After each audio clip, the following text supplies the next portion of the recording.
Good evening, and welcome to the New York Society Library, both those of you in the room with me and those joining online. I am Sarah Holliday, the library's head of events, and we are delighted to offer this evening of poetry at the overlap of two red letter calendar items, National Poetry Month and Earth Day. The library has been acquiring books of poetry from our beginnings, including early editions of Robert Burns and Phyllis Wheatley, among many others. We've also offered our readers books on nature, natural history, and the natural sciences from the beginning. I looked this up earlier today and came across a book from 1795 that combined both. And I got to tell you its title. It was Cowley's History of Plants, a poem in 6 books, with Rapin's Disposition of Gardens, a poem in 4 books, translated from the Latin, the former by Nahum Tate and others, the latter by James Gardner, printed and sold by J. Smeaton, number 148 St. Martin's Lane, Charing Cross, London, from our collection. Obviously, at this present time of climate change and ecological crisis, we need new words about nature and about our human connection to the earth more than ever. So it's wonderful to have with us this evening 5 creators focused on these subjects: Margaret Porter Troupe, Quincy Troupe, John Curl, Megha Sood, and Joanie HF Zosike, who will also share poems by Stephanie J.T. Russell. Our sincere thanks as well to Kim McMillan, who proposed this event and put it together. We'll start this evening with a conversation between Quincy Troupe and Margaret Porter Troupe, and I will introduce you briefly to each of the presenters as they join us on stage. Please feel free to help yourself to a little food and drink in the rear of the room throughout the evening, and we will also have a brief time for questions toward the end. My colleague Katie will also have copies of the books by tonight's presenters, and they'll be happy to sign those following the presentation. Before I step down from here, if I could just ask everybody to make sure cell phones or anything that might go bleep or fleetle are silenced so we can bask in the language this evening, that would be great. In addition to Duende, Quincy Troupe wrote the definitive biography of Miles Davis, Miles the Autobiography, and a memoir, Miles and Me. He is also the co-author of the best-selling biography, The Pursuit of Happiness, and Earl the Pearl, the story of legendary NBA basketball player Earl Monroe. So, Margaret Porter Troupe is a writer, editor, curator, and the founding director of the Gloucester Arts Project, a multidisciplinary arts camp for youth without easy access to the arts, among many other projects. Thank you very much. Margaret Porter Troupe and Quincy Troupe.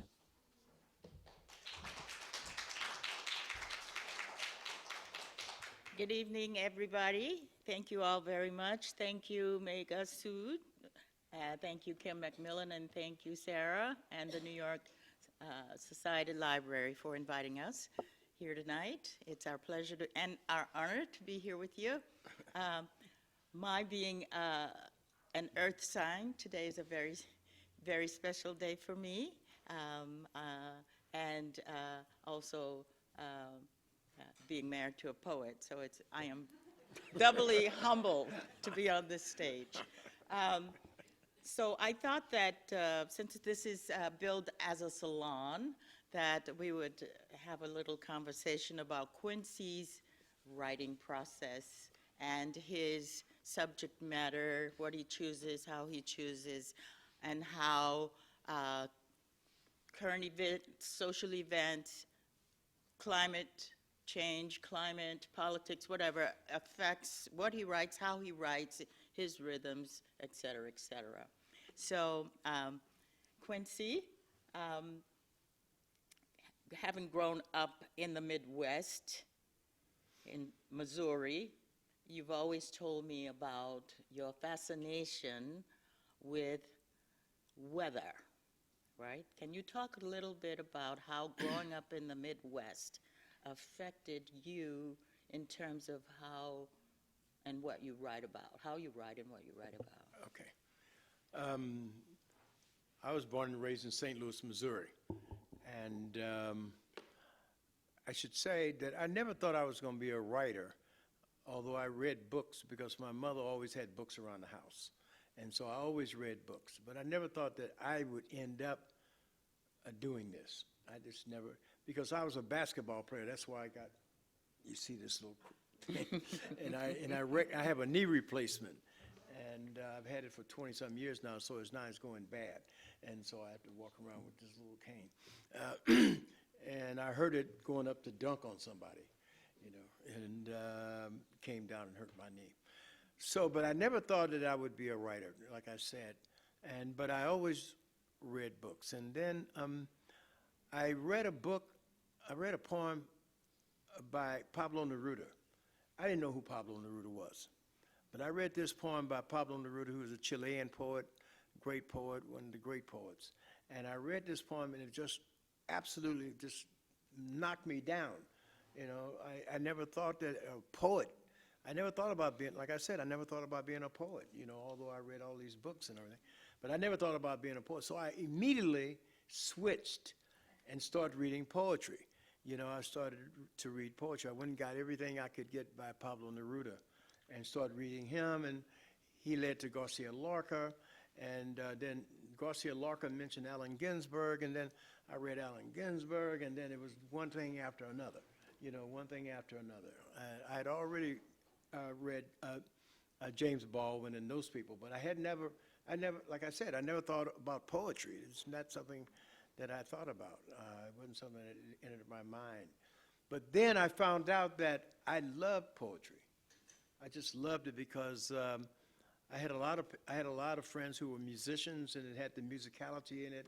The language was music, and I always thought, wow, I wonder, can I do that? I wonder, can I write something like that? And so I started to try to write poems, and it took a while. It took a while for me to be able to do it, to be able to understand how to do it. And then because I was a kind of a person who always wanted to be good at what I was doing, I thought, well, let me go and find out how to write poems. So I went out and got books on haiku.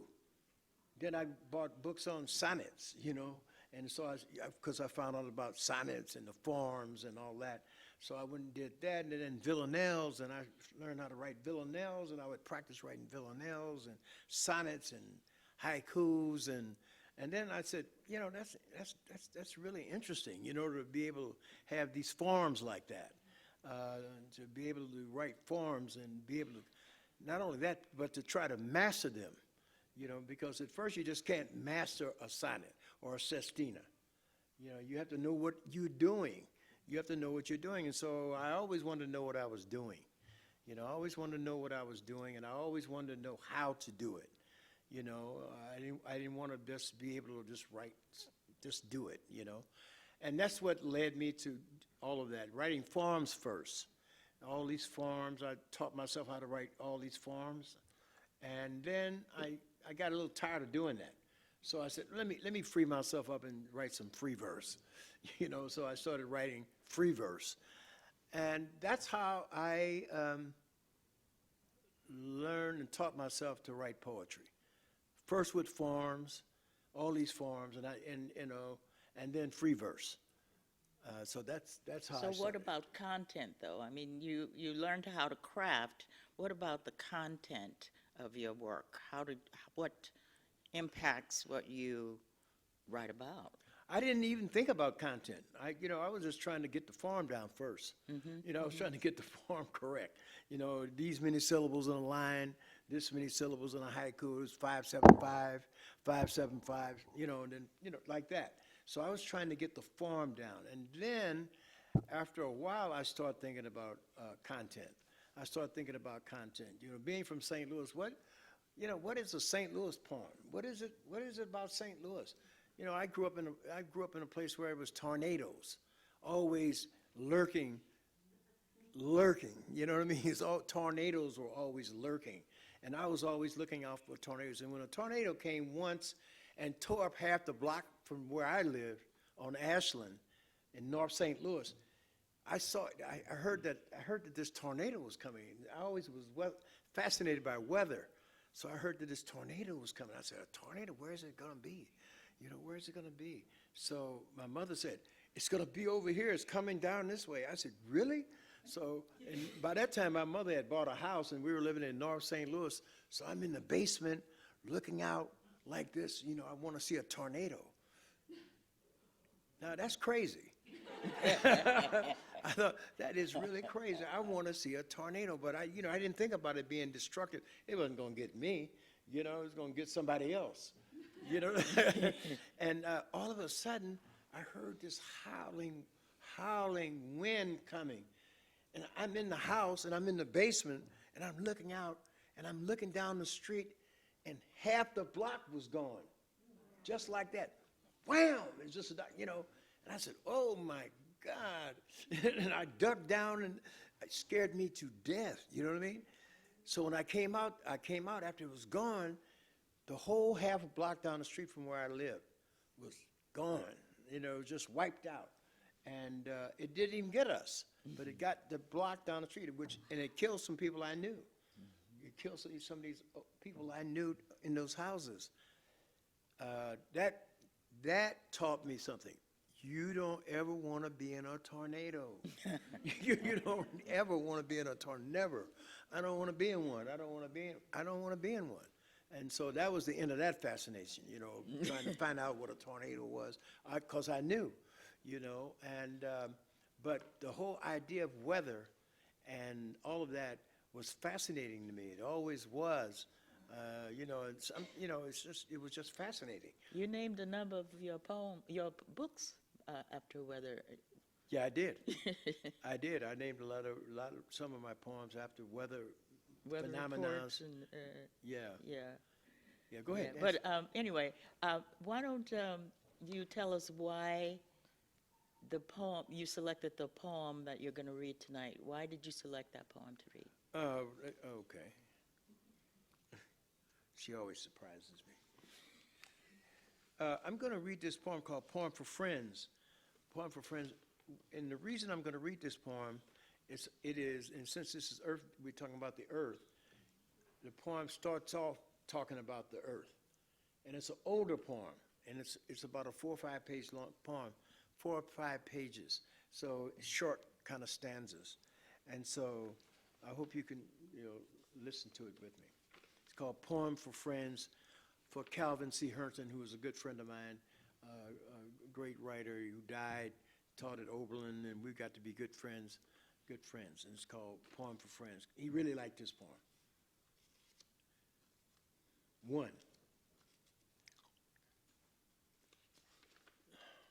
The earth is a wonderful yet morbid place, crisscrossing, reaping complexities of living.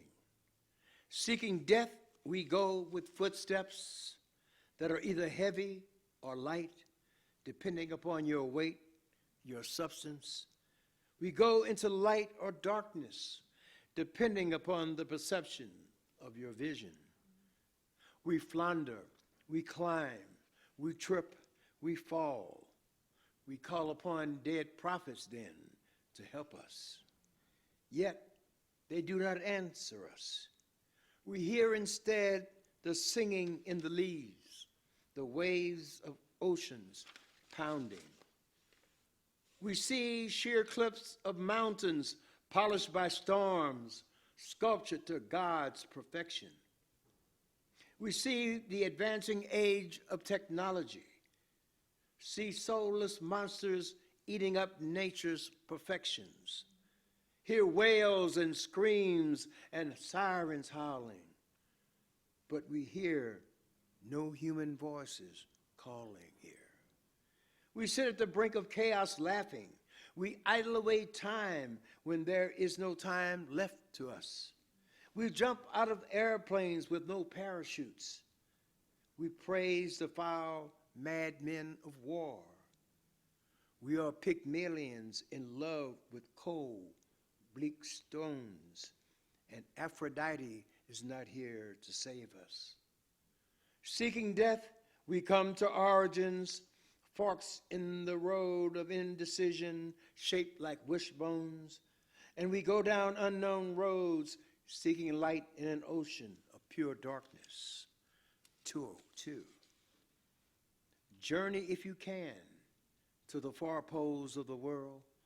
There you will find flocks of sick birds dying in the blue sea that is sky. You will find herds of animals huddled together in the snow against the cold with no feeling or touch of each other.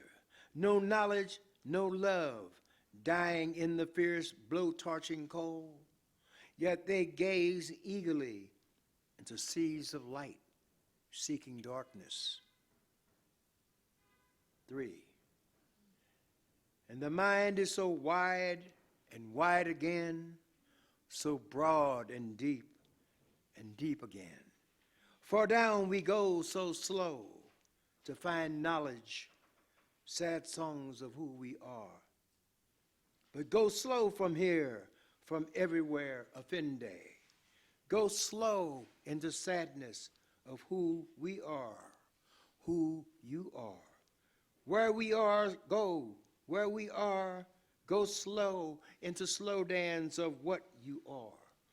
Go slow into beauty of space and time and distance. Measure every breath that you breathe, for it is precious, holy. Go free into sunlit days. Fly free like the old African ibises confronting the wind. Swim long in the currents of these times, like the dolphin plunging through blue waves. For time is holy, it is holy. And the faces that we see upon the curl of the foam of the fingered blue waters are the faces of the world. Sandstones falling through hourglasses and deposited upon these shores. And they are seeds in need of nourishment, in need of beauty, requesting wisdom. Or children of the universe glissando falling upon these death-littered shores that are reefs, breaking,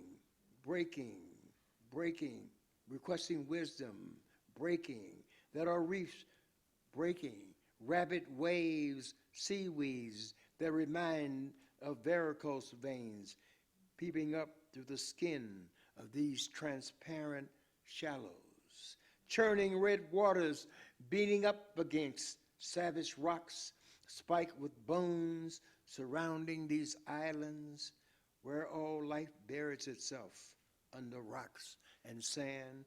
4. We must investigate our bodies. We must investigate our sources of beauty. We must investigate our exalted images, the parade of decayed heroes that we cheer for, that we help to invent. We must probe and descend into lifestyles like surgeons seeking cancer. We must cut away with truth's scalpel all verbal flesh, all diseased portions. We must fly free and weightless as a summer breeze to depths of truth's sanctuary, if we are to go on. And the shell is bursting from within, from without. And in order to go out, we must come in again. So come in again. Go out, go out again. Go out there now, offende, to the sweet places where the good folks gather. Talk to everyone, for everyone is someone whose life is important to someone, to everyone, where flesh is a part of your own universe. So come in again. Go out there now again. Be beautiful for all people of the world. Walk back into streets that are ours, offende. Walk back into hours and years carrying joy. Go now, offende, friend. Do your thing. Do the righteous thing. Do the righteous thing for the world, to save the world, to save yourself, to save our children, to save yourself.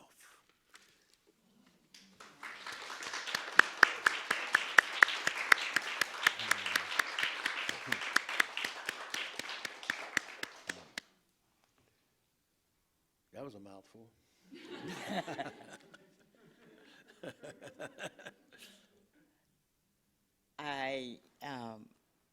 I love the poem. I've heard it so many times, but it's always so beautiful and eloquent and deep and profound. Why did you choose to read that one tonight? Well, I thought that we would come here and we'd be amongst, I don't know, friends or whatever, but we can all be friends anyway. And I'm sick of all the stupidity and the hatred and this, you know, in the world amongst people. You know what I mean? It's just silly. You know, people are just silly. You know, I mean, I can be silly too, you know, but I think we have to think about where we are at this time and place in the world at this time and place. And so that's an older poem. That's an old poem. So I told my wife I think that's what I would read. I hadn't read that poem in a long time because, you know, I get offended by the stupidity of people. You know, you know, it's just ridiculous how stupid people can be, you know. I mean, you just think they're going to learn something, you know what I mean? But they don't, you know what I mean? They really don't. And so it's just sad. So I don't like being sad, you know. I have a wonderful wife. I have wonderful children, and I have a great life at this point in my life. You know, I'm 83 years old, and, you know, I'm 83, and I'm glad for my health. And my mother lived to be almost 100. Or did she live to be 100? She was 100. She was 100. And she says, are you going to live as long as me? I said, I don't think so. I really don't. Because I can be real stupid, you know, when I was growing up. But she lived to be 100, you know, and she was a wonderful woman, you know, my mother. Okay, so do you want to read another one? We have about 4 minutes. What? 4 minutes? We got 4 minutes. Yes. Hey, let's see. Let me think of something small, short. Something that is different. I don't know.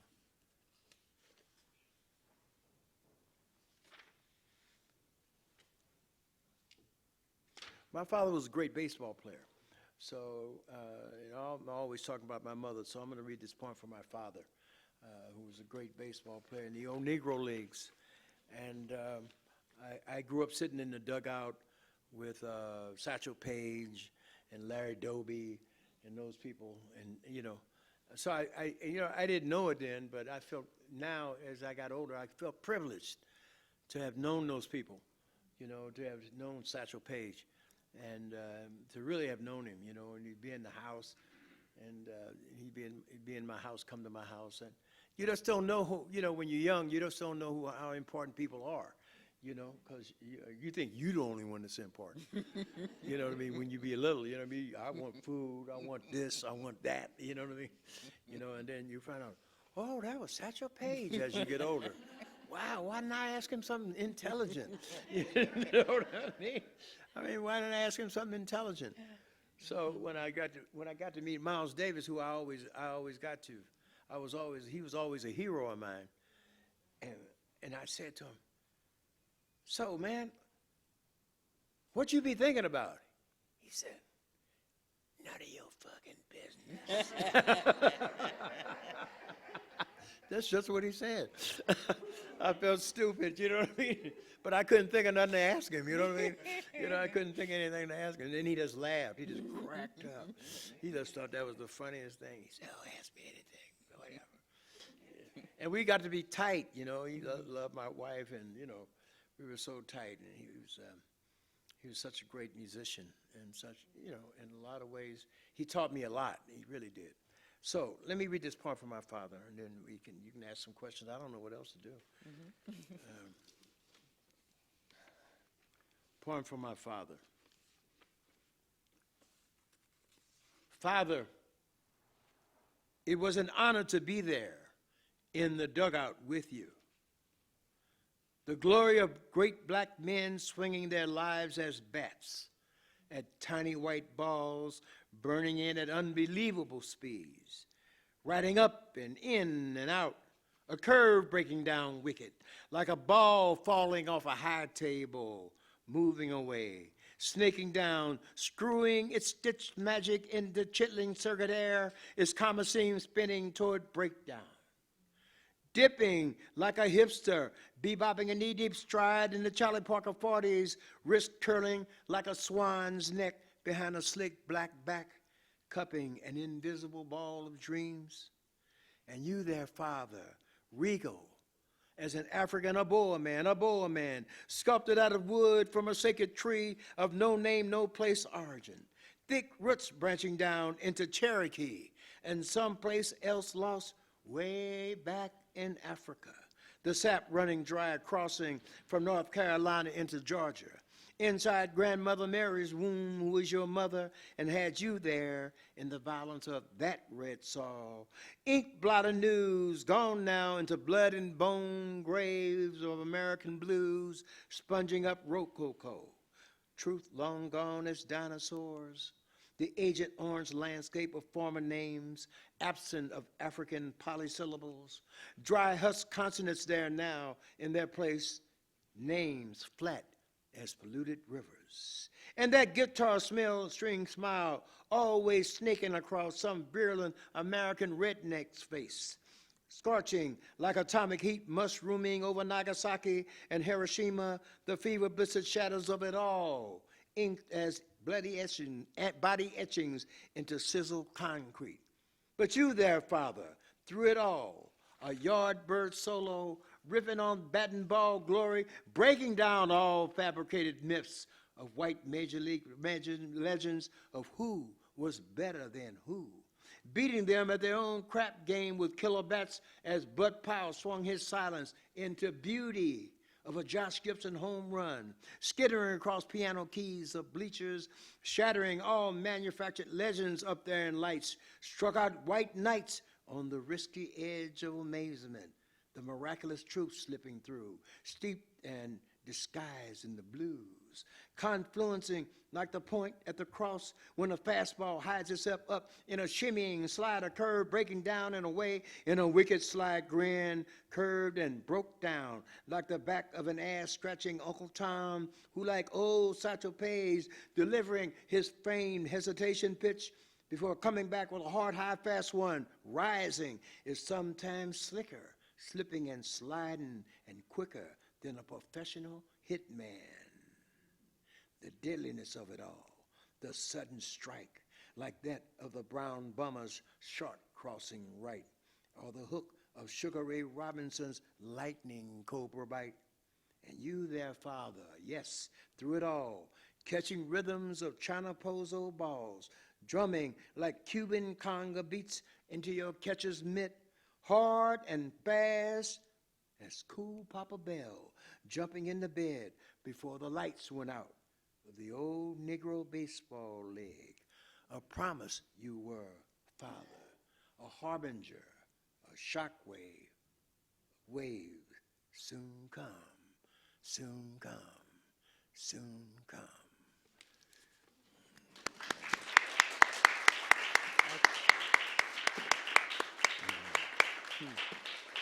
Okay.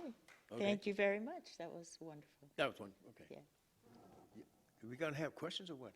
I don't know how do you have questions now or after everybody reads? I think in general we'll do questions at the end, but if somebody has a question for the lovely folks on stage right now, I'm just going to throw in a comment from the chat because I can't help it. Someone comments, "You are a wonderful reader of your grooves," which I think we probably would you like to make a comment right now? I have a question. What's the title of your? I can't. What's the title of your book? Of this book? You read from, yeah. It's back there on that table. It's called Duende. Yeah, it's called Duende. I have a title poem it's titled Duende, and this is my selected poems, and from 1966 now, and it was a pleasure for me to do this book. My publisher asked me to do it, and he said, get together a whole book. I said, how many pages? He said, like almost 700 pages. I said, what? I said, well, that's going to be kind of hard, but I was able to do it. And Dan, I have to give it to him, Dan Simon, who is my editor and publisher at Seven Stories Press. He was the one that asked me to do this, So I'm happy you did. So thank you so much, Margaret Porter Troupe and Quincy Troupe. You're welcome.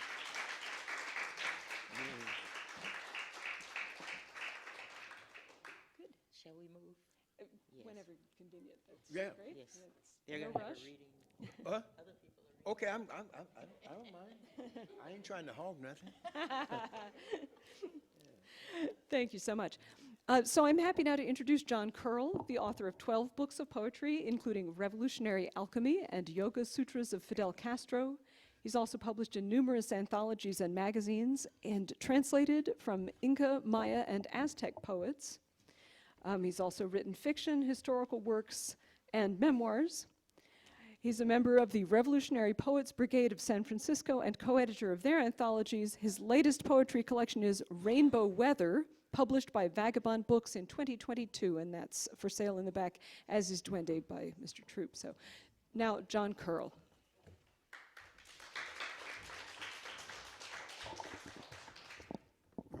Thank you so much for coming here, and I really appreciate everyone who's worked from the New York Society Library, and Kim McMillan for organizing this event.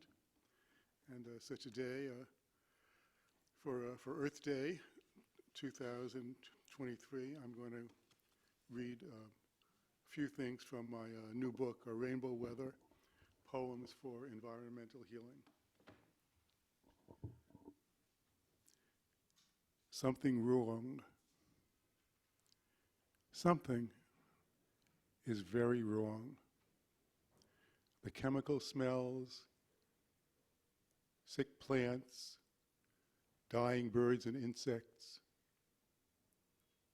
It actually hasn't been very long, just a blink in geologic time since we began transforming these wild, watery gardens of ourselves, the universe of our own bodies, into toxic dumps. Are we too far lost to retrace our steps, to find our way back? Although I don't know their names or their places on my family tree, or on anyone's family tree, I'm certain that somewhere in the past, and in my past and in your past, in all of our pasts, were people who knew how to live in better ways than these, who lived in good ways, who walked lovingly on the earth, who did not cause too much damage to other people or to other creatures or to our mother. People who left our world perhaps even a little better than they found it. It is to these ancestors that we need to turn for guidance, to find their lost path and follow it. Are we too far lost to retrace the steps, our steps, to find our way back? It actually hasn't been very long. Strange odors, sick birds, dying trees, just a blink in geologic time since we began transforming these gardens of ourselves, these wild, watery universe, this wild, watery universe of our own bodies.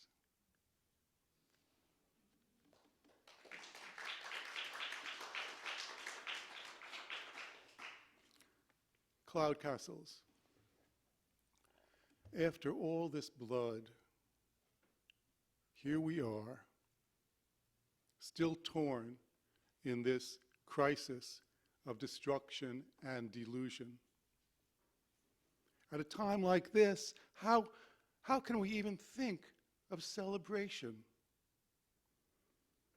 Remember that hazy summer day we lay side by side in the grass, gazing lazily into the clouds? Tell me, what do you see? A dolphin? jumping through a wave, a swaying palm tree, a field of corn or rhinoceros horn, wind and rain, the shapes change, a swooping bumblebee, a raging storm at sea, a crimson bird soaring across the horizon, a frowning clown, an angry crowd, a thundering herd of bison. Look up into the sky, into the clouds. Tell me what you see.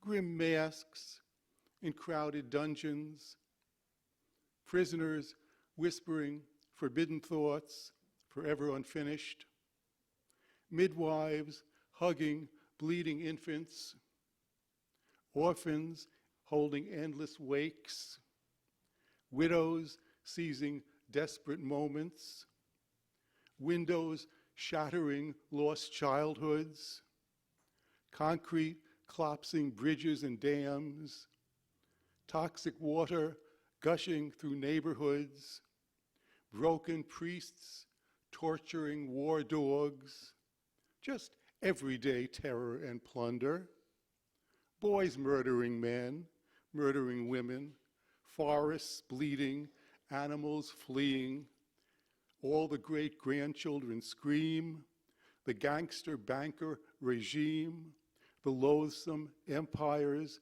last bitter crimes, drip, drip, drip, dripping, dark splatters of blood on the last rotting dreams, clotting in the last gutter. None of this will ever be forgotten. And yet, it is written, invincible regimes collapse. All-powerful empires swept away to nowhere. New civilizations arise from the earth with a kiss. The clouds change. The moment of celebration is to be. Remember that hazy summer day? We lay lazily in the grass, just you and me, gazing up into the sky. Tell me, what do you see? Lovers in a filthy jail, the rings on a tiger's tail, salmon creeks, flamingo beaks, grazing gazelles, Buddha bells, flowering Joshua trees, sunrise over turquoise seas.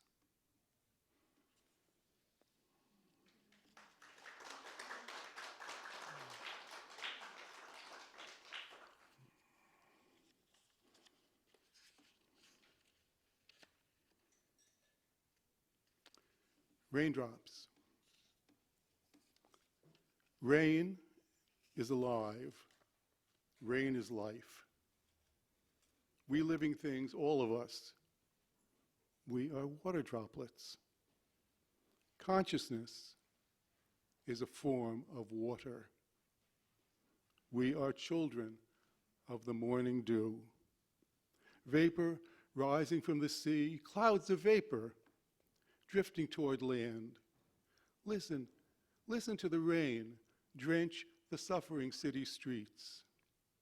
Listen to the dew, raindrops in a summer shower, bouncing on roofs, swirling down storm drains, hovering on eyelashes, dripping down chestnut leaves, seeping into meadows, flowing through soil.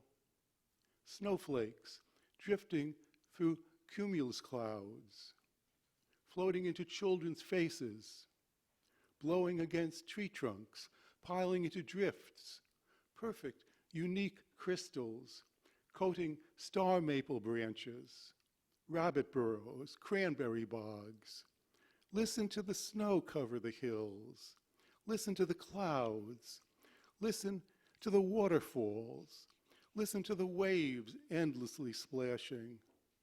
Water droplets, underground, flood along the watershed, gather into currents, Surface again, mountain springs of purity trickle around pebbles, leaping brooks babbling over frogs, flowing past tongues of turtles, splashing streams, meandering around oxbows, funneling into whirlpools, eddying in gentle swells, surging into great rivers, crashing against rocks. We are vapor. We are clouds. We are rain. We are all snowflakes. We are dew. We are rivers flowing together into the ocean, our mother. And she is us too. But then why do military drones keep striking wedding parties of snowflakes? Why do clouds still cry themselves to sleep at night from cold and hunger, while warehouses are packed with clothes and food? Then why are 2 million American raindrops still in prison? Why are we poisoning the children of the morning dew?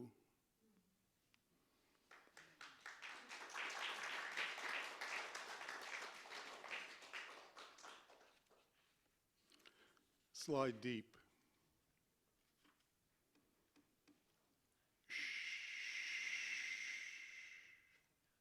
Slide deep, but do not sleep. Engage the world through your core. Slide deep, then step outside of yourself. This is the moment you have been waiting for, the time the mockingbirds sang about. Keep your left ear always alert as you slide through the shadows into your center, but do not sleep. Slide deep into your shade, into your forest. But this night, as you ride that force down into your core, slide deep, but do not sleep. Keep your left ear alert. Then step out. You are a butterfly.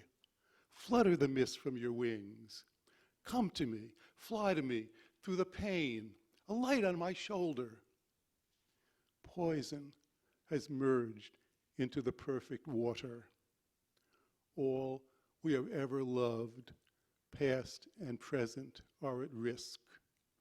Cancer festering in every wound, force-fed by every banker in the smashed windows of every burnt-out school lunchroom and convenience store. Lawns beaten and betrayed, dandelions cowering in crawl spaces. The guilty plead impunity. The mothers drink defiance. Shh. The forest voices are speaking. The forest is speaking.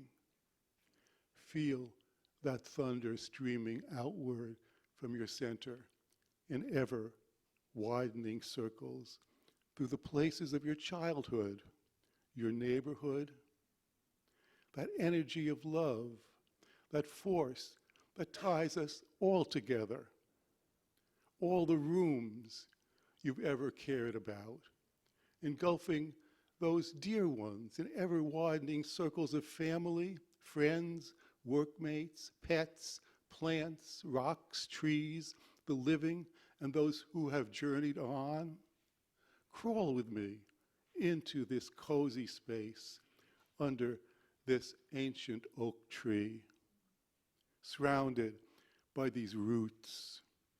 This is yours and ours.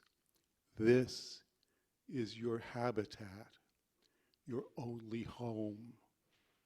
When you awake, remember this den and the way here. Then tonight, when you sleep, do not sleep, but slide deep. Engage the world through your core. Keep your left ear alert.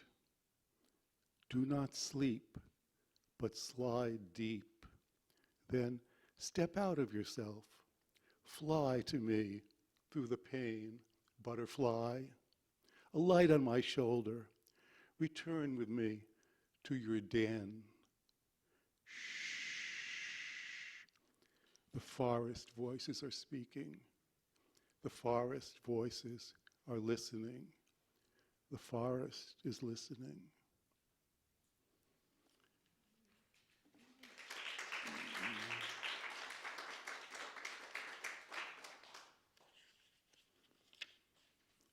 Emergency. Today is a day of emergence. Blue jays emerge from red oak nests. Bumblebees emerge from gillyflowers. Sunbeams emerge from ominous clouds. Earthworms emerge from composted soil. Emergency. Emergence of turtles swimming on floating logs. Emergence of spotted dogs frolicking in parks. Emergence of lovers sipping wine in outdoor cafes. Emergence of orphans wishing on shooting stars. Emergency. Federal grand juries emerge from alleyways. Undercover cops emerge from dumpster bins. Stockbrokers emerge with razor scars. Convicts emerge from solitary. Emergency. Emergence of angry seas crash and squall. Emergence of trees tremble and fall. Emergence of smoke billows in every direction. Emergence of sidewalks roll and crack. Emergence of great chasms and sinkholes. Emergence of we won't take this anymore. Emergence of organize, educate, resonate. Emergence of solidarity forever. Emergence of toppling statues of patriarchs. Emergence of islands from the waves. Emergence of laughter at midnight.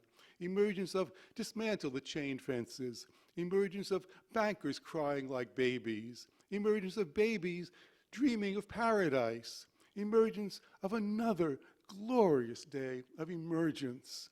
Today is a day of emergence. Emergency.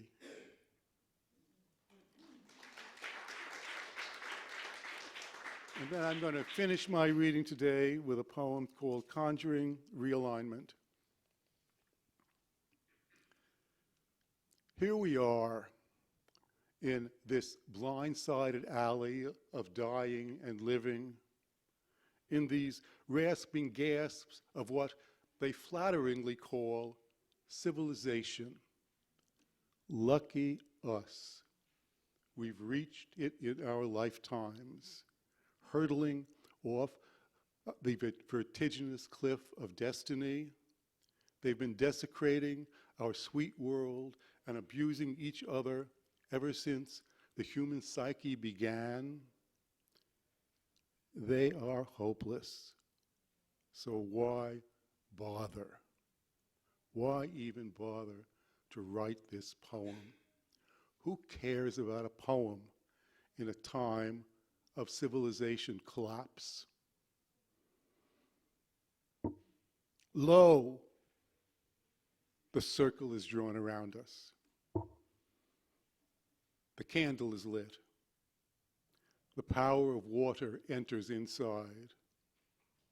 Let there be the illusion of time. Let up be up and up be down. Let down be down.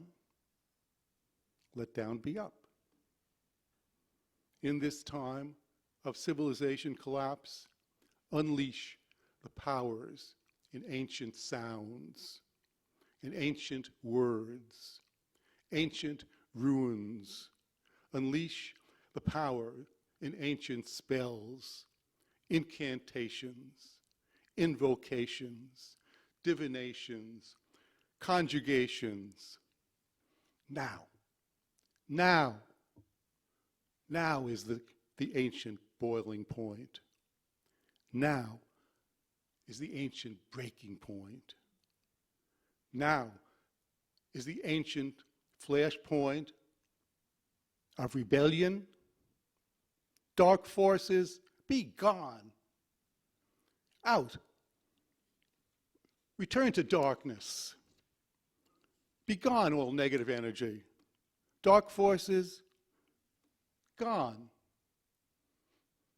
Lo, the circle is drawn around us. Leave our homes unharmed. Now is the dew point of realignment, of healing. Behold, the clouds part, the voices speak.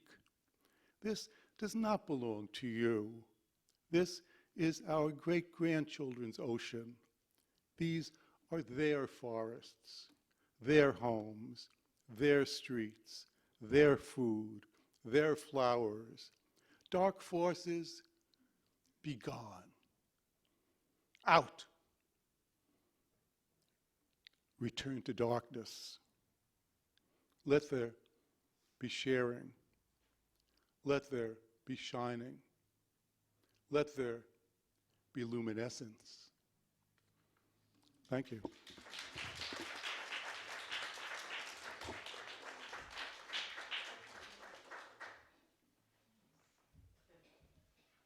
Thank you so much, Mr. Curl.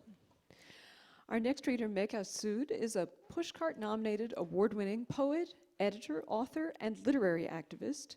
She's associate editor at Mukichik in the UK, Life and Legends, and literary partner in the project Life in Quarantine with Stanford University.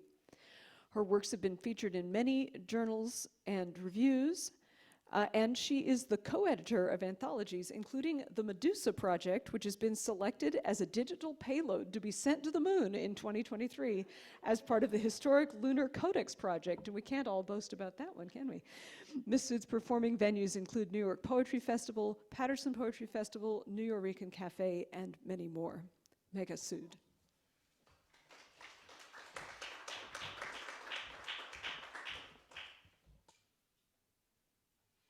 Thanks, Sarah. And I would like to thank the New York Society Library and Dr. Kim Macmillan, who made this event happen. And it's an honor and privilege to share the space today with August poets like Quincy, Troupe, Margaret, Troupe, John Curl, and Zosike.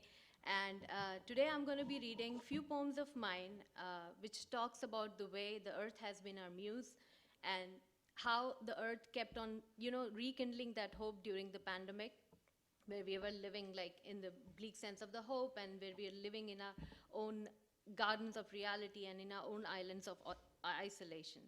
So the first poem was published in the New York Public Library e-zine, and it's called "To Begin Something, Something Needs to End." Walking on the curving path of the waterfront for an early morning walk, greeted by smiling faces behind the mask, smiling through their eyes. Yes, I know they are. The simple beauty of nature cannot be hidden for long as the small saplings and dainty vines make their way through the cracked pavement, growing and fighting for sustenance, for a share of the sun's apricity. This is a moment of pause and a moment to act, a moment where even though we are hunkered down with our own version of realities, we share collected grief, the collective truth that makes us human, that teaches us that nature knows its ways to heal. She leads and we follow, and there is no other way for us beings. Trying to outsmart nature has put us back in the starting position. We realize that we live at the mercy of nature, at the mercy of invisible things heavily and boisterously felt in our lives. We know this is not the end, but the beginning of something so profound. This moment of pause, this moment of introspection in our feeble lives that need to find our way through this maze, while observing the divine glow of the fireflies that crowd my backyards on dark summer nights, or the yellow-breasted warbler waking me up in the wee hours of the morning, or the stars that appear closer to us these days, the air that feels more scented, a face a hand, or a touch matters more in this virtual world. That we owe our lives to Mother Earth, that blesses us with her love, but will also take it all back in the blink of an eye, to know that this is not the end, but the beautiful beginning of something that has been ignored for so long, like a poem waiting to be read aloud.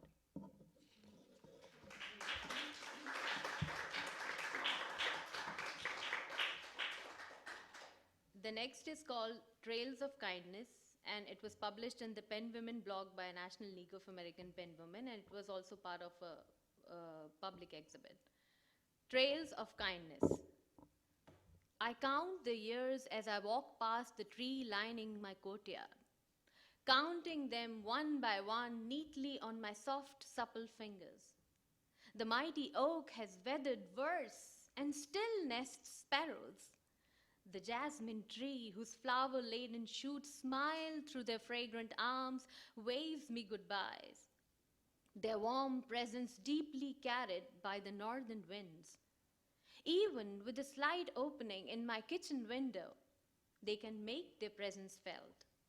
What more is to this life than to count joys and blessings in the crawling lines of my mint plant that is growing and spilling joys in all directions, the new tender leaves of basil twinkling and shining through the sliver of the sunlight, warm supple hands of my succulents holding water as kindness in their thick leaves remind me of the frail hands of my granny, combing my hair and making trails of kindness, reminding me always that kindness is a necessary gesture of acceptance, like the puny sapling breaking through the crumbling earth as it finds hope and grows through pain.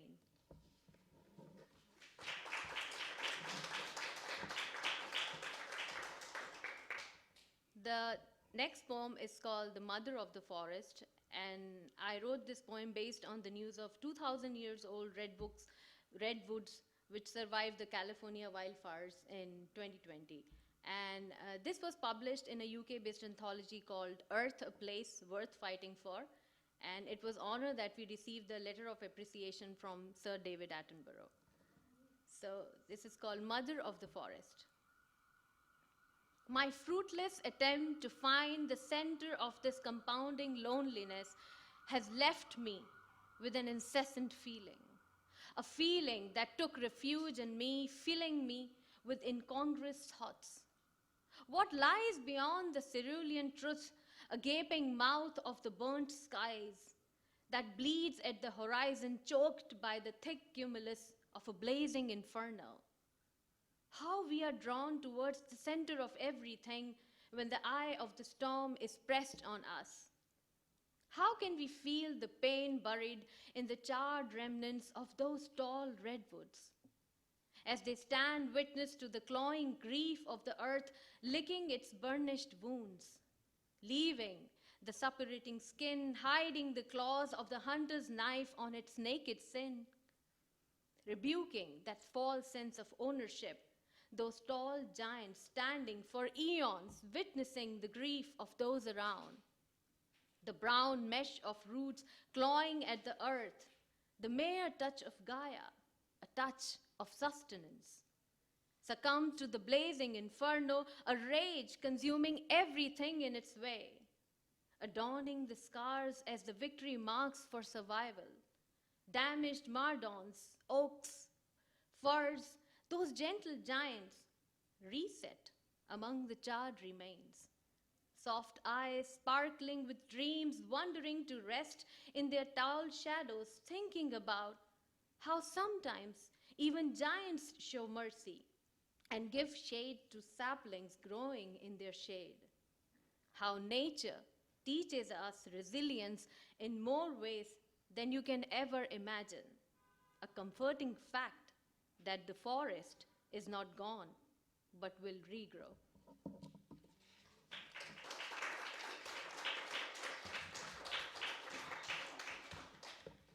The next poem is called Earth, and it was published in an anthology, and it starts with a quote from Mahatma Gandhi, who says, "Earth provides enough to satisfy every man's needs, but not every man's greed." Earth, a mother where we come from, to whom we return. You nurture us in the harshest of the conditions and feed us in the womb. With your lush green groves, plains, and garden encompassing the mountains, those changing seasons, each one is a carrier of life. You are a symbol of crops and fertility. Those river and streams and gushing waterfalls proves your agility. Donning the lava-burned metal so pure, your wrath can rise new mountains, can shake us to the core. You are the Gaia, formed from the primordial gel. You lie somewhere between heaven and hell. Oh, Mother Nature, no one can surpass your generosity. You nurture and keep us in your cradle, while we humans are sucking and corrupting you with all our monstrosity.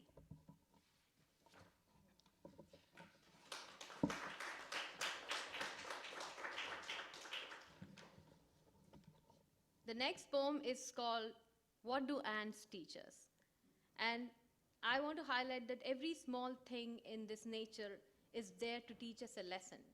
And the more we look at them, the more experience and the wisdom we can earn from these small creations of the nature, which everyone is there for a purpose. What do ants teach us? And this poem was exhibited in the Deneen Hull Gallery of Jersey City as part of the National Poetry Month. What do ants teach us? How naive and vulnerable they are. How fragile are their homes. Their collective strengths, though, which they huddle together. They call it a safe place. They don't give it a name. A colony of collective desires and expectation, they turn towards it in case of danger. A culmination of their truth, sustenance, breaths laced in the collective strength, heaving through their fragile existence, enough to make them carry 8 times their weight, feverishly working to build something beautiful, yet ready to crumble into pieces, dust to dust with one gust of wind. A hope which never dwindles, a flicker that never gives way, to the gust of the wind, a sparkling desire to build something so raw, yet so pure.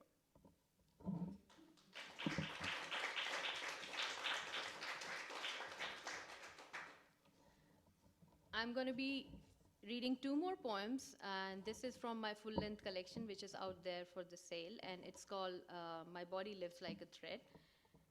And the poem is called Does Hurt Have a Gender? And it's a question to the readers and the listeners of this poem. Does hurt have a gender? What does a body want when it breaks down into a million pieces? Its pulverized existence wanting acceptance, only to be ignored and walked over, left over like day-old milk on the kitchen counter, forgotten and left to curdle.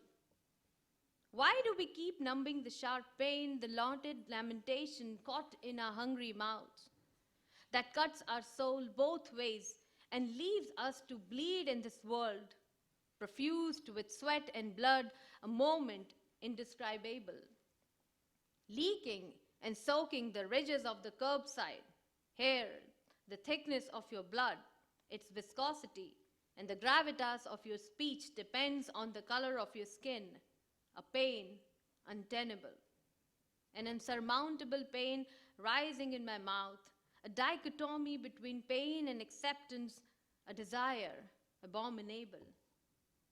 Do screams have a religion too? Do cries have a race? Does hurt have a gender? Do wounds have a nationality? Does your tongue curl into sin when you call out my name? Does the triteness of your ideology still mollify your pain?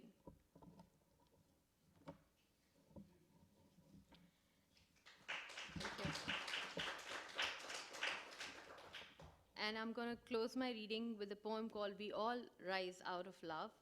And the poem is an ode to everybody's like food and culture, and how as a first generation immigrant I carry my hyphenated identities across the border, and it is the food which really keeps us close to our roots, and how it arises out of the hunger for love and acceptance in a new country.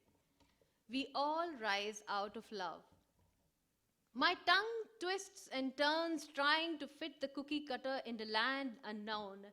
The words put in my mouth like the small portions, those chords, made by warm, supple hands of my mother as I gently wait for the next one. Her fingers, always doused by the fragrance of bay leaves, turmeric tainted the various shades as she kneads the atta and dispenses life lessons in the kitchen on a warm summer day. She taught me kindness comes from the heart, but hunger pierces a man the most. So learn to soothe hunger, the lingering pain, as she puts all her strength into kneading the atta into the dollop of the milky moon. My language is different than yours. I try fervently to explain to my son, who keeps correcting my pronunciation as I teach him the basics of love, kindness, and purity of heart.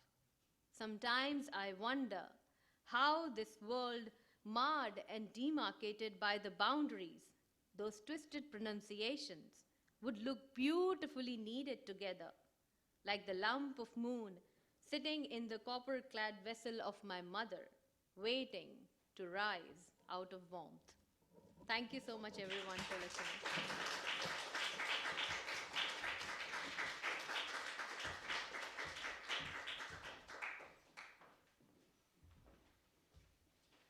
Thank you, that was beautiful.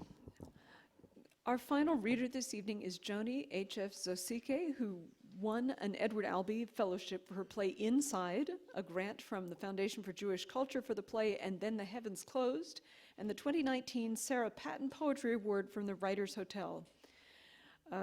Her work appears in Maintenant, a contemporary journal of Dada writing art, Light on the Walls of Life, a tribute anthology to Lawrence Ferlinghetti, and many other locations, including Home Planet News, Humans of the World, and Jewish Forward. She's also been an actor, organizer, and director with the Living Theater, and co-founder, co-director of Action Racket Theater, and co-director of the New York-based theater company Dada New York. Ms. Zosike.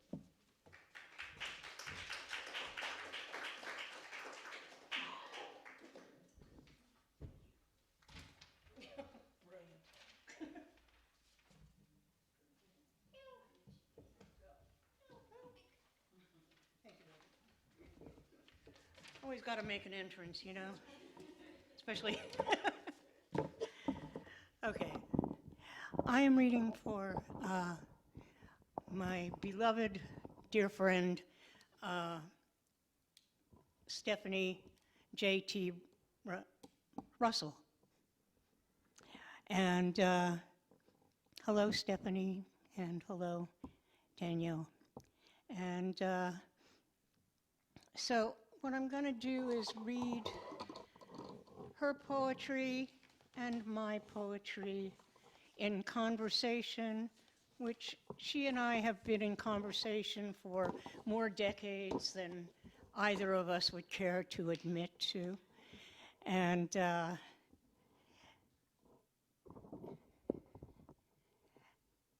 so since we have been in dialogue, I chose poems that I felt would be in dialogue with one another. So, this first one is by Stephanie. It is called Visitation, or The Ancestors Finally Reject Our Childish Pleas for Clemency. In the end, our failure to raise a visitation became intolerable. Face down in the muddle, we rummaged the shadows at the furthest lip of what could still be called the land. Snaking through confused bottom weeds, we twisted a root from the recalcitrant muck, then raised our heads to the mute blow of a daylight that refused to diminish its sum for our sake. Fever-blind, we sped headlong to haphazard shards of hope, whirling out our dazed, mute esophagus, begging the waters to the stingy brine of our misbegotten thirst, as if the stony ecstasy of silent rock might cleave and bear its fugitive fossil, which might dare speak, given that words might have bones, sovereign locomotion, power of direction. Headlong into blank, astringent fact, the tincture we tasted by night, where last we went together, mining ice for fossil memory, and watched its rime burn away beneath dawnrise, in whose heat we hid the weeping sun revolving in our belly, awaiting birth into a sky, any sky at all.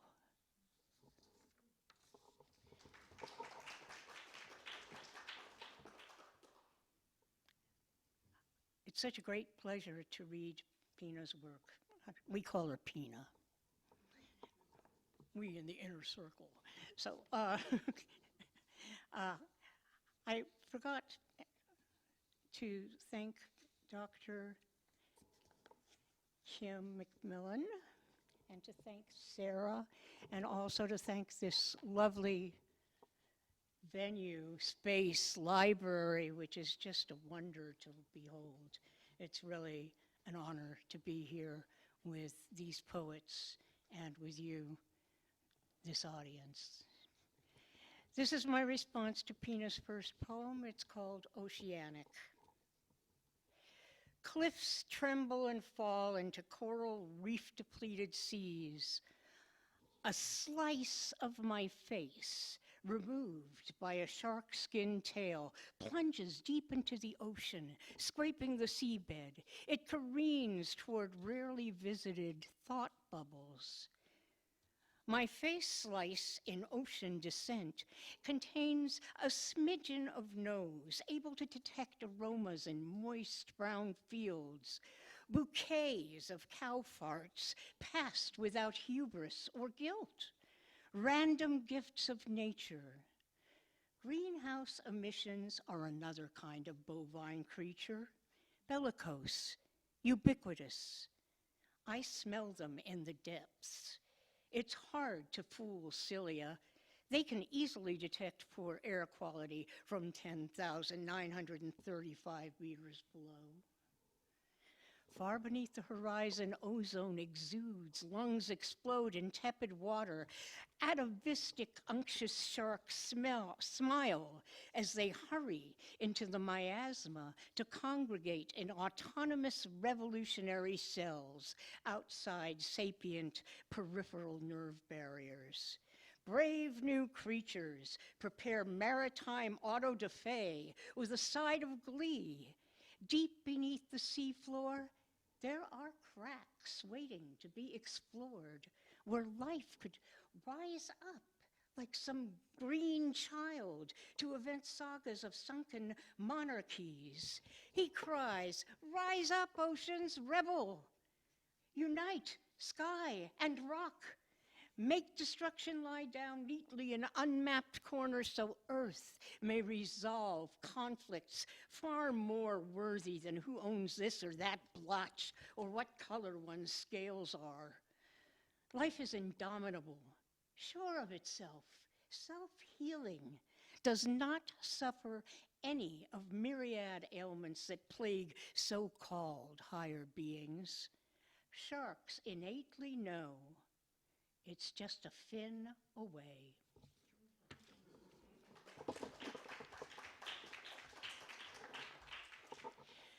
Another one by Pina called No Means. After what feels like lifetimes of digging, I've turned up no means to measure what we bear. Not the grief, in bodies of one, delusion in whole peoples, torpor infiltrating the land. Still, I want to believe we are more than windowless silos designed for accumulation alone. Yet, here we are, bursting to the rafters with stony, self-propagating kernels, and there's no genie at the spout end conjuring your chaff into flour. No patient, aproned auntie baking your blunders into manna for the yet unborn. This feast of sorrows, masterwork made in shadow, fuels its own burning. This burdened vessel, brimful of every latent distraction, will empty itself at last.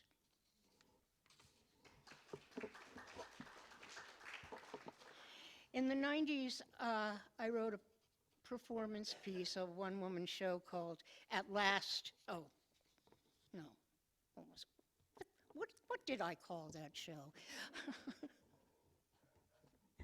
Oh my God. All right, so I am the Earth. That was the name of the show. It had several titles, hence my confusion. This piece is from that, and Pina Stephanie, J.T. Russell, had directed me in this show in many venues on the Lower East Side of Manhattan and also in Washington, D.C. And this piece is my response to No Means, and it is called Sof and the Ein Sof Ar. Ein Sof Ar is Hebrew for the limitless light, the concept of the limitless universe. A mile is not as long as it used to be. I am once again plummeting through the stratosphere, and how long will I stay in this line? Until I reach the teller. She will cash my piece of paper as if it were worth something. It is. Oily, greasy bills that stink from the torture of impurity. Earth is deformed and dumbfounded by careless creatures who condone the death of all that is natural, nurturing, and naive to that which yields a profit margin. I am tired of you. I am tired of your selfishness, your laziness, your myopia, your hostility, your cynicism, and your chilled out class act. Gaia pauses as she wipes angry tears from her eyes. She was once voluptuous and volatile, eager to spread her thighs, and with sighs and moist eyes she would sing lullabies to the succulent tricksters to whom she deferred for a moment of madness and a sea of goodbyes. The rest is routine. Stock mother courage scene. The kids grow up and untie the ties. She cries for someone to come and help, but they don't. The shifting of rock is hers, so she purrs. I prefers to continue alone. I see her clearly. Gaia's a cranky old lady. I love her curves and drooping breasts, the scars from botched abortions and hasty retreats, the careless betrayals, the deliberate wounds, the varicosities, the dentures, the bingo game. It ended lines ago before the teller. Lives ago it ended before she got tired and stopped making soup. It died when he left. It left when he died. It died when the powerful triumphed and the weak could not decide. So the old lady cried. She cried and cried.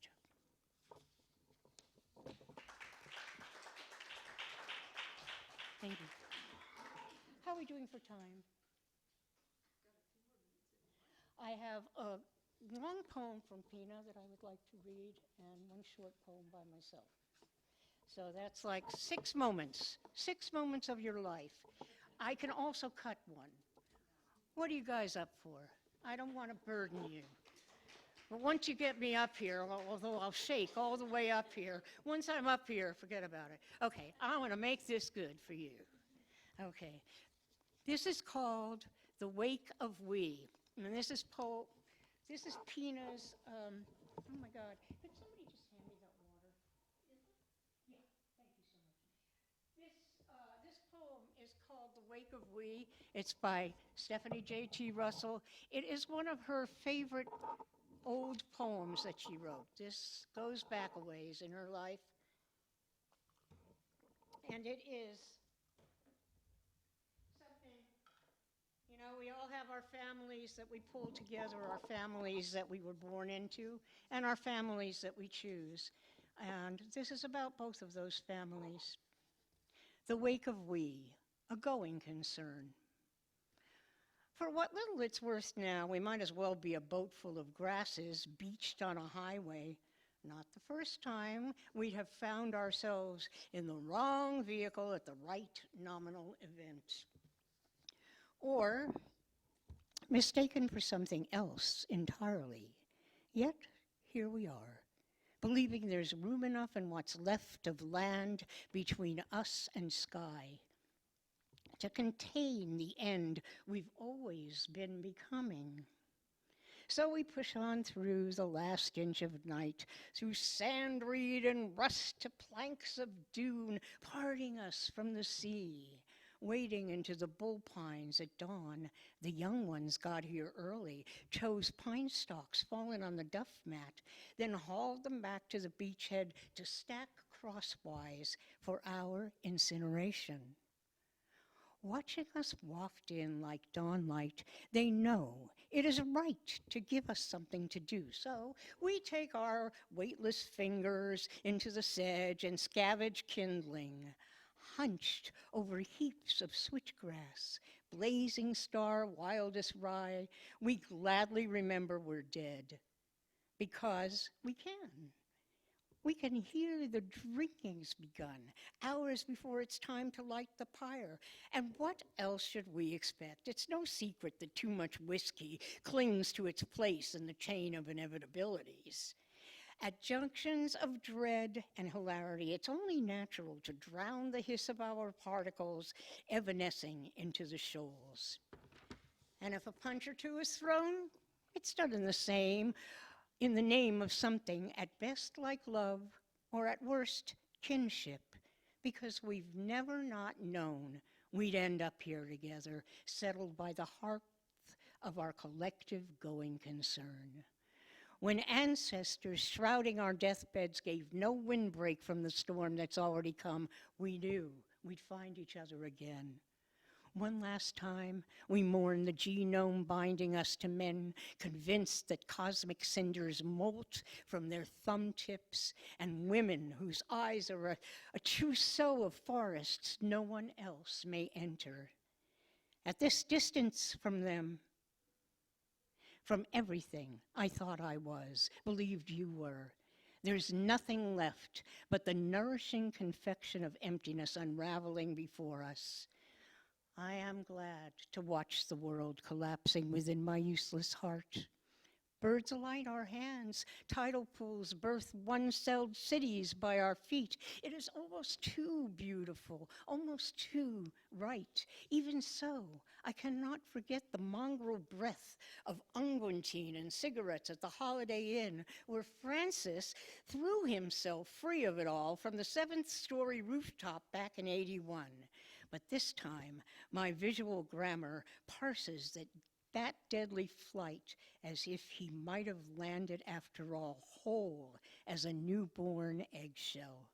Pall Mall in his mouth, the closest we'd come to a cremation that day.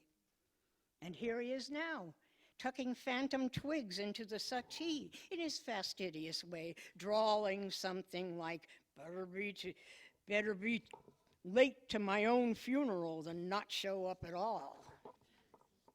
Maybe Francis and all our figment dead have shown up here now, not to drop elegiac spittle into the fire, but to remind us the last thing we'll each remember or see or regret is the least combustible fuel beneath this burning, and all our dead, each one flitting in with a token sprig of sage or grief of delight or surrender.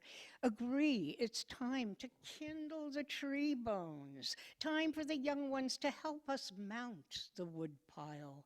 And all our dead are happy. In a few smoky moments, no longer submerged in our memories of them, they'll sigh, "Oh, freedom, idle as a boat full of grasses."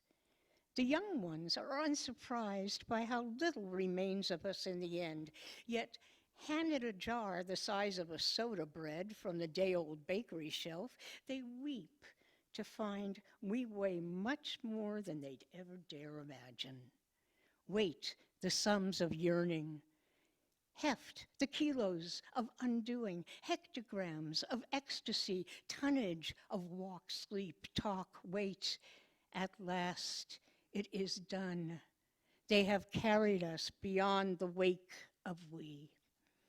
Our theoretical mass, reduced to ashes and sand, dives back, grit by grit, into the fire from whence it came. I think that's a mofo of a poem. The last poem I'm going to read is called Dear Magical Beings. John Berger said the dead are among us, and I do believe that. And I'm reading this in memory of my dear friend Amber, who passed a few days ago. Friday the 13th, in its rare unicorn incarnation, is an heirloom in the basket of our tomatoes. 13 is a reminder of the rawness of us. We walk through the coals of this hellhole earth with blistered senses, herding our fears as if they were spooked cattle. So much time, so much lime, so much spine. Peace, peace, peace. I listened to Kendrick Lamar's new album, eavesdropping on that passion and total abandon of his generation and the nonstop hip-hop thoughts he'd be handing down from a mindset that, with all my good intentions, I can never understand. I haven't been there. Yet, we're living on a clatter of celestial matter that shatters expectations like a splattered miscalculation. If you be a brother or sister, if you be Jew or Asian, Latinx, First Nation, Islander, LGBTQ, do you find you're inside any of the lies they tell about you? Who's the Frankenstein? Who? Who's Batman? No. Let's hear it for Fat Lady and Fat Man. You're raging against statistics like any normal person do. So despite all my gasping at the fierceness and the N-word, I dig how he preaches and teaches despite what might be considered crude. Peace, peace, peace. I can't bear to watch the news. But to ignore is to refuse to engage. The way to mesh is to not wish away. It is to be positive, like all of you, my friends. And thank you for reminding me of all the times to come. Watch your sperm, watch your eggs, watch the hours and your offspring ideas. Remember, baby tears are the same as grown-up tears. The laughter of magical beings is the medicine that might bring our lips to the cup of truth. Thank you very much.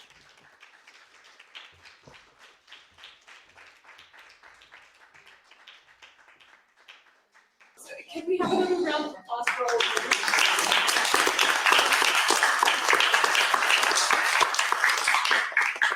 And if anybody would like to throw in a question to any of our poets or a comment about related topics, I also have one here. Like anybody? Well, here's the question I'd like to put to any of the poets or any poet present who would like to respond to it. What advice would you give for someone who wanted to begin writing poetry with an environmental consciousness, or who wanted to be more earthwise in their writing? Anybody? Yeah, you want me to? If you want to, or just.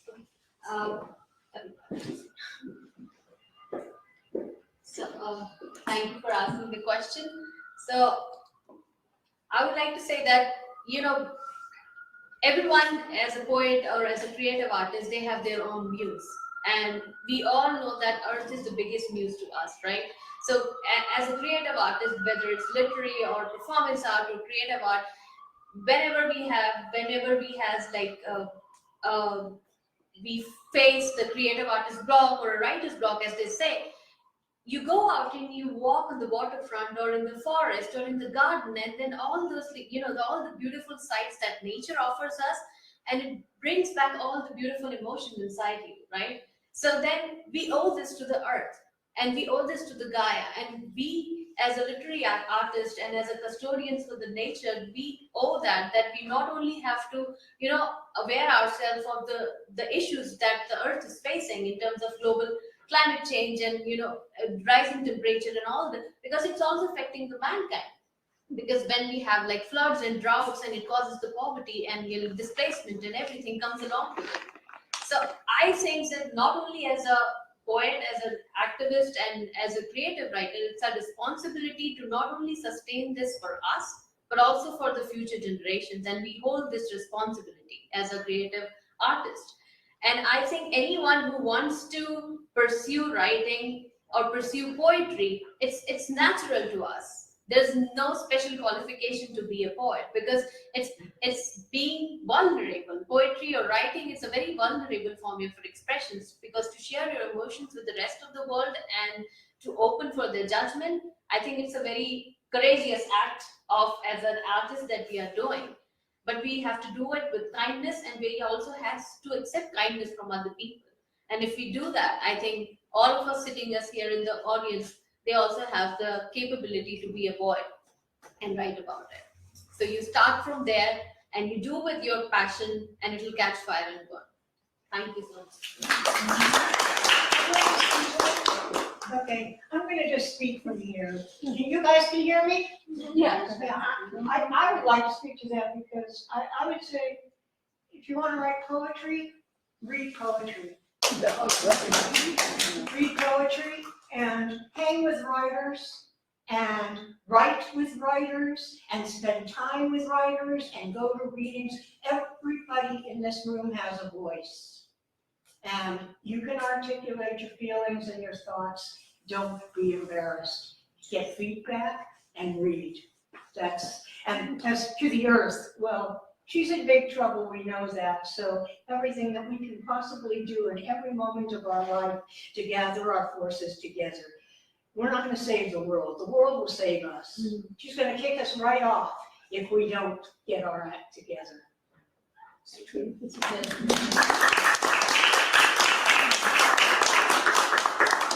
I just want to say that among poets, among current poetry, there is a movement called eco-poetics, okay? And if you look up eco-poetics, you will find lots of not only poems written in the ecological framework, but also essays on how to write in that, with that consideration in mind, with eco-poetics. If you have a newsletter in the building that you live in, or you belong to some kind of social center or religious center and they've got a newsletter, write about it. Reach out to your community. We're all in. I hate when people say we're all in this together. It's such a mess, but we are, unfrighteningly we are. And we have to depend on a lot of people who don't want to expand their consciousness. But you're here, and you guys are showing us that you're here and you're interested. You're invested. Thank you. Can I say something? I think writing letters is a good way to start. Nobody writes letters anymore. Yes, that's beautiful. Yeah, And that's start great. That's a great suggestion, write letters. And if I could add to that, from an artistic, I'll put that in obnoxious quotes, point of view, when you say writing, you literally mean writing with a pen or a pencil. Yeah. You don't mean, No, I mean I'm writing by hand. emailing my cousin. Yeah. Close differently. In good old cursive. Anybody else? You can start writing on protest signs and get out with other people who have written their protest signs and raise our voices that way, our bodies. I think we'll wrap up there. Thank you so much, audience members. Thank you so much, readers. My colleague Katie Frigas does have copies of the relevant books for sale in the back. Do take a cookie with you on your way out, those of you in the room, and come back and see us for future events. Enjoy National Poetry Month. Have a meaningful Earth Day.